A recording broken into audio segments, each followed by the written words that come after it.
बस्तर में अपनी उपस्थिति और दहशत बनाए रखने के लिए नक्सली नए नए हथकंडे अपनाते रहते हैं। नई योजना के तहत नक्सली शिक्षा दूतों को अब निशाना बना रहे हैं। शुक्रवार की शाम निंद्रा प्राथमिक शाला के शिक्षा दूत कल्लू ताती का अपहरण कर नक्सलियों ने उनकी हत्या कर दी थी और इस घटना के बाद से इलाके में पदस्थ सभी शिक्षा दूत डरे सहमे हैं। शिक्षा दूत सरकार से अपनी सुरक्षा के लिए मांग कर रहे हैं, वहीं स्कूल जाने से भी वो कतराने लगे हैं। इस दहशत के बीच शिक्षा दूत कल्लू ताती का अंतिम संस्कार किया गया है। घटना के बाद से तोड़का गांव का माहौल और अनुदेशकों की जो स्थिति है वो जानने की कोशिश INS 24/7 की टीम ने की है और तोड़का गांव हमारी टीम पहुंची। बड़े लंबे समय से ग्रामीणों की मांग थी कि उनके गांव में जो स्कूल बंद है उन्हें दोबारा खोला जाए, जिसके बाद सरकार ने इस मामले को गंभीरता से लिया और बंद स्कूलों को पुनः संचालित किया। और बड़ी अच्छी बात यह रही कि उन स्कूलों को खोलने के बाद उन स्कूलों में शिक्षा व्यवस्था को आगे बढ़ाने के लिए उन्हीं गांवों के जो बेरोजगार युवा थे, पढ़े लिखे युवक थे, उन्हें बतौर शिक्षा दूत पदस्थ किया गया और सरकार द्वारा उन्हें 10,000 रुपये का मासिक वेतन दिया जाता था। और ऐसा ही एक गांव है तोड़का, जहां पर स्कूल इसी वर्ष इसी सत्र में खोला गया और उस स्कूल में बतौर शिक्षा दूत गांव के ही पढ़े लिखे युवक जो बेरोजगार था कल्लू ताती, उसकी प्रतिस्थापना की गई थी। परंतु उसके कुछ दिन बाद यानी कि आज से ठीक 2 दिन पहले शुक्रवार की रात को नक्सलियों ने, जब वो अपने स्कूल से वापस लौट रहा था, उस दौरान उसका अपहरण कर लिया और गला घोंटकर हत्या कर दी गई। इस वक्त मैं मौजूद हूँ तोड़का में, उसी शिक्षा दूत के घर में, जहां पर उसका पार्थिव शरीर या उसका शव यहाँ पर पड़ा हुआ है। उसके परिजन यहाँ पर रो रहे हैं, बिलख रहे हैं। ये उसका शव है।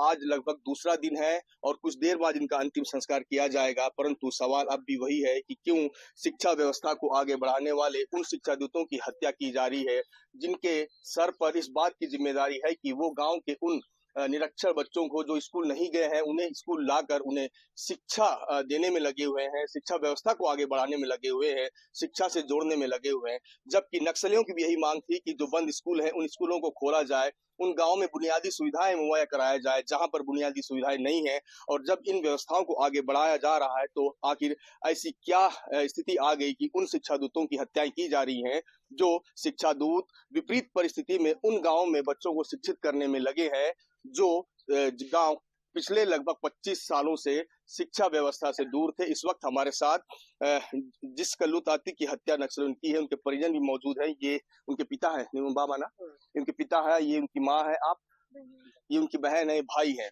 बेटा ये बताओ क्या हुआ था, कैसे उसकी हत्या हुई, कब हुआ, कहाँ गया हुआ था? सर वो कल सुबह उठ के नहाने गया, उधर से आके 8 बजे यहाँ से निकला। मैं नेंद्रा जा रहा हूँ बच्चों को पढ़ाने के लिए कर बोल के यहाँ से निकला है। खाना भी नहीं, मतलब कल रात का खाना था, वही खाना खा के गया है। 4 बजे लौट के आऊंगा करके बोला है, उसके बाद वापस नहीं लौटा है। तो आप लोगों को कैसे पता चला कि उनकी हत्या हो गई या उनके साथ ऐसा कुछ घटना घटा है, ये कैसे पता चला आप लोग? हमको पता चला कि मैं 3 बजने के बाद उसको फ़ोन किया, फ़ोन करने के बाद उसका फ़ोन बंद बताया। उसके बाद 20 दम फ़ोन करके देखी हूँ, फिर भी बंद बता रहा था। इसलिए मैंने मेरे पापा को बोला, पापा उसका फ़ोन बंद बता रहा है, क्यों ऐसा हो रहा है? भैया किधर गया है करके उनका दोस्त के पास फ़ोन लगाई, उन लोगों ने बताया हमारे पास नहीं है, वो किधर गया क्या हमको भी पता नहीं है। वो नेंद्रा गया हूँ, सब दिन तो उधर ही जाता है नेंद्रा।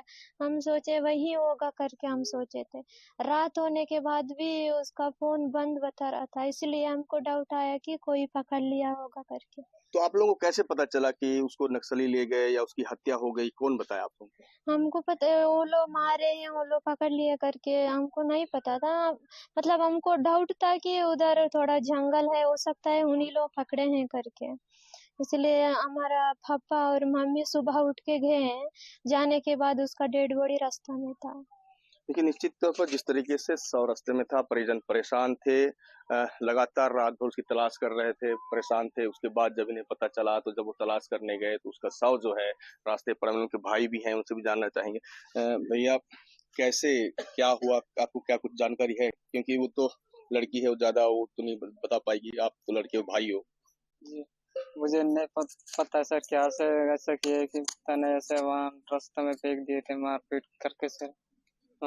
रस्सी से बांध के पासा लटका है कि क्या है कि मालूम नहीं है सर वहाँ से। कभी भी नक्सली किसी की हत्या करते हैं तो हमेशा ये होता है कि पर्चा फेंकते हैं, कुछ लेटर जारी करते हैं, ऐसा कुछ हुआ, कुछ लेटर वगैरह मिला वहाँ आसपास में? कुछ नक्सली मारने से कुछ लेटर डालते थे सर वहाँ लाश में, कुछ भी नहीं डाले सर वहाँ लाश में।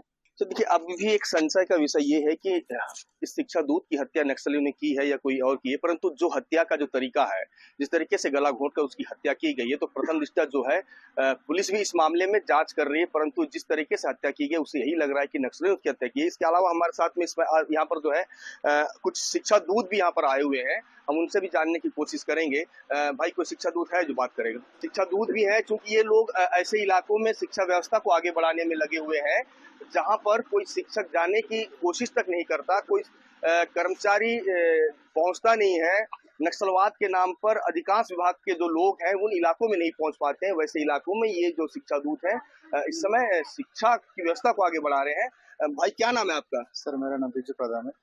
बिजू, ये बताओ, अब जिस तरीके से देखिए, अब तक लगभग 9 शिक्षा दूतों की हत्या नक्सलियों ने की है। सुकमा में 3 लोगों की हत्या हुई है, बीजापुर में 6 लोगों की हत्या हुई। अब आप लोग क्या लग रहा है कि भय का माहौल है? सर, हमको अभी बहुत भय, सर हम शिक्षा देने को लायक नहीं होगी सर, अभी हमको कोई सुरक्षा नहीं है। अभी ऐसे हम तो एक तो कहीं 20-15 साल से स्कूल बंद था, उनको हम अपने कुछ लिखित भी प्रमाण पत्र नाम मौके से हम स्कूल चालू कर के हम बच्चों को शिक्षा दे रहे हैं, जहाँ सरकार कोई यहाँ नहीं आ पाती तो हम फिर भी अपने जान को जोखिम में डालकर हम शिक्षा बच्चों तक पहुंचा रहे हैं सर। फिर हमको कोई सुरक्षा नहीं, हम जेल में हमको मारते हम कैसे शिक्षा देंगे सर? तो क्या अब ऐसे में आप लोग, अब जिस तरीके से हत्या हुई है इसके बाद एक भय का माहौल और बढ़ेगा क्या? अब जो है आज कल से आपका वर्किंग डे शुरू होगा, तो क्या आप लोग स्कूल जाकर बच्चों को शिक्षा दे पाएंगे? सर, बहुत मुश्किल हो रहा है सर, हम लोग जाएंगे तो हमारा यही लग रहा है कि हम तो जाएंगे लेकिन हमारा क्या हो गया, तो हम तो बहुत सोचने का विषय है सर। निश्चित तौर पर एक भय का माहौल बना हुआ है। 9 शिक्षा दूतों की हत्या हो चुकी है। ये जो है कल्लू ताती की हत्या के बाद इस इलाके में, यानी कि विशेषकर गंगालूर इलाके में एक भय का माहौल है। ऐसे में शिक्षा व्यवस्था को, वो शिक्षा दूत जो बड़े मुश्किल से इन इलाकों में शिक्षा व्यवस्था को आगे बढ़ाने में लगे हुए हैं, अब ऐसे स्थितियों में क्या शिक्षा व्यवस्था को आगे बढ़ा पाएंगे? क्या उन बच्चों को जो पहली बार स्कूल आ रहे हैं उन्हें आगे की शिक्षा दे पाएंगे? अब सवाल ये है कि क्या ऐसे शिक्षा दूतों को सरकार सुरक्षा मुहैया करा पाएगी, या इनके मरणोपरांत जो अन्य विभाग के अधिकारी, कर्मचारी या जो कर्मचारी होते हैं उनको जो सुविधाएं मिलती वो दे पाएगी? ये देखना अब बाकी है। ग्राउंड जीरो से गणेश मिश्रा।